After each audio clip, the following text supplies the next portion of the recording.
Am ნამუშევრების ავტორი საქართველოში პირველად 12 წლის წინ ჩამოვიდა. ახლა მას ქართველი მეუღლე ყავს და თბილისში ცხოვრობს.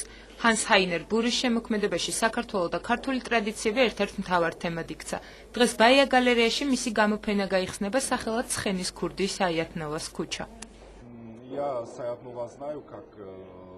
საიათნოვას ქუჩაზე ვცხოვრობდი. ძალიან დამაინტერესა ამ პატარა ქუჩის მცხოვრებლებმა.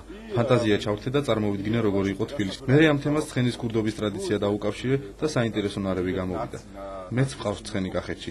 8 წლის წინ სულ მეშინოდა ჩემი ცხენი არ მოეპარათ. გერმანიიდან ჩამოსული და აქ ცხოვრობი ადამიანისთვის ძალიან საინტერესოა ქართული ტრადიციები.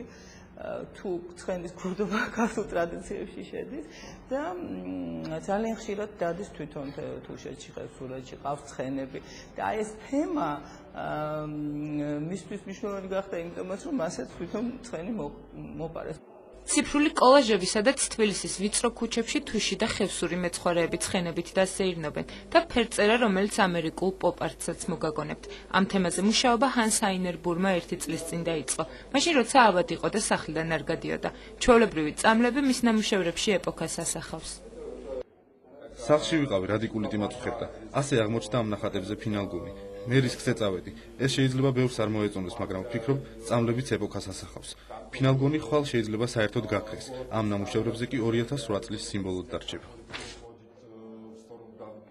აქ არ არის მხოლოდ რაღაც ამ თემაზე ეს თემა პირდაპირ გადატანილი თქვათ ფოტოებში იქნება თუ ნამუშევრებში, არამედ საინტერესოა იმ თვალსაზრისით, რომ ამ გამოფენაზე ჩანს მთელი მე-20 საუკუნის ხელოვნების ისტორიაც. უცხოელის თვალით დანახული საქართველო და მისი ეგზოტიკა, რომელიც მრავალგვარი თანამედროვე მხატვრული ხერხებითაა გადმოცემული. Hans Heiner ბურის გამოფენა ბაია გალერეაში 5 დღე გაგრძელდება.